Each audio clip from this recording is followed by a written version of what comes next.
Hi everyone, my name is Andy Park. Welcome back to my channel. Earth Day was just a few days ago, so in honor of Earth Day, I thought I'd share a video about how I maintain a paperless home office. So what do I mean by paperless home office? So one, it's reducing the amount of paper we bring into our home, eliminating or at least reducing the physical documents that we keep on file, and digitizing what we need for future reference. So first, I'll share some of the benefits of having a paperless home office and why you should consider doing this. Second, I'll explain how you can set up a system for maintaining a paperless home office and share some of the things that you need to get started. Other than the fact that reducing paper is good for the environment, what are some of the direct benefits that you can gain by doing this? Well, by reducing paper, you keep your home neat and tidy, free from clutter and mess. Whether it's mail, work documents, or receipts, they tend to end up all around the house, and it's common for me to find receipts on a console, on my desk, on top of my dresser, on the dining table, or even lying on my office floor. So basically, wherever I decide to empty my pockets, or where my wife decides to empty her purse. And same for mail and other documents as well. And these things sit around for days, even weeks, and every time I pass by the mess, it really stresses me out. I want to throw it all away, but not sure if some of these are important to keep. So keeping these receipts and documents and other paperwork digitized will help you maintain an orderly home. If you have documents stored digitally, you can find it quickly from any device anywhere. One of my daughters is entering middle school, and I recently had to submit some documents as part of the school registration process. The required documents included things like a copy of my daughter's birth certificate, proof of residency, which included deed to the house, property tax info, and utility bill, and I even had to include my daughter's immunization records. If I had to look for physical copies of these documents, it would have taken me quite a bit of time, but since I had digital copies of them organized in my Evernote, it took me no more than 5 minutes to pull these documents together. I'll share another example. A few years ago, I was on a business trip in another state, and we're opening a new retail shop in a shopping mall, and I had to get a bunch of supplies from a Home Depot.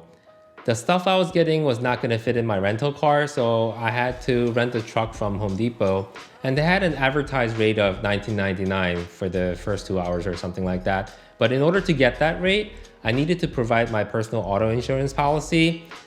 And I don't carry these things around. I don't think anyone else does, but I had a scanned copy in my Evernote, so I was able to provide the policy number and other pertinent information, and I was able to avoid the upcharge. Having reference documents at my fingertips has saved me countless number of times. If I have the document digitized and saved in an app like Evernote, I can set a reminder or a tickler for the document to activate at an appropriate time. In another word, if I have a document or a paperwork that is not relevant for action now, I can set a time to be reminded when the action is appropriate. So let's say that I have a coupon or a promo mail from a retail shop that I'm interested in. And I know that I won't have time to go shopping until Saturday, so I'll just set a reminder to alert me Saturday morning. There's no need to look at it or even think about it before then. Or let's say I have an online deal that expires on a certain date. If I'm not completely sold on the deal at the moment, but want to sit on it for a while, I'll set a reminder for the day before the offer expires so that I can make a decision. Okay, so hopefully you're sold on the benefits of moving away from paper to having digital documents. So how do you get started? First, you want to reduce the amount of paper that comes into your home. If you receive paper billing statements, sign up for electronic copies to be emailed to you instead. Same for receipts. Decide at the point of purchase if you need the receipt or not. If you're making a product purchase and want the receipt for either a return or warranty purpose, see if there's an option to have the receipt emailed. But if you're at a fast food restaurant, for example, or at a gas station, decide if you really need the receipt. Either tell the cashier you don't want the receipt or throw it away if they give it to you. Just don't bring it into the house. Junk mail. If you have the option to stop unsolicited mail, sign up for it.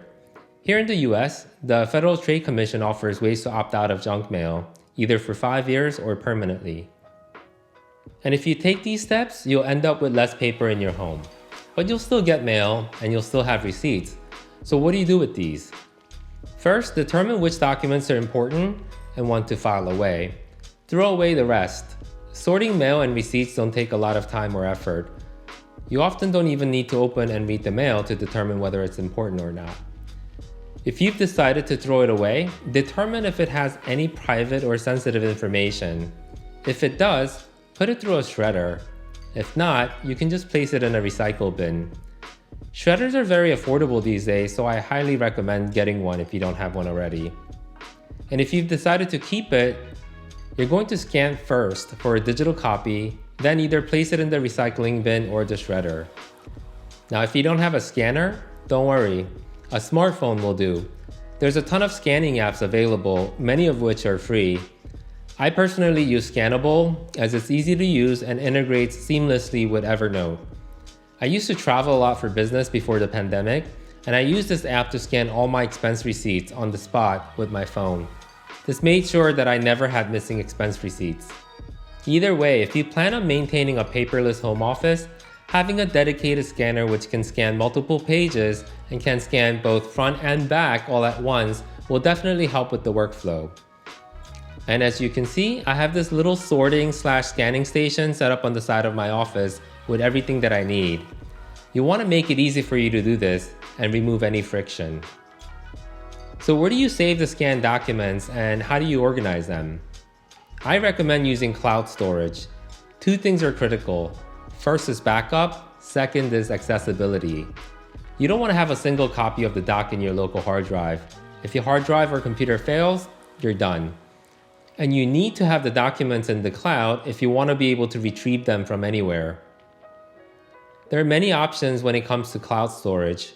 Some of the popular ones are Dropbox and Google Drive. I personally use Evernote. You can actually change the settings in your scanner software to open scan files directly in the application of your choice. Again, in my case, it's Evernote. They've got a really sophisticated ways to organize and retrieve documents using notebooks, tags, and advanced search syntax.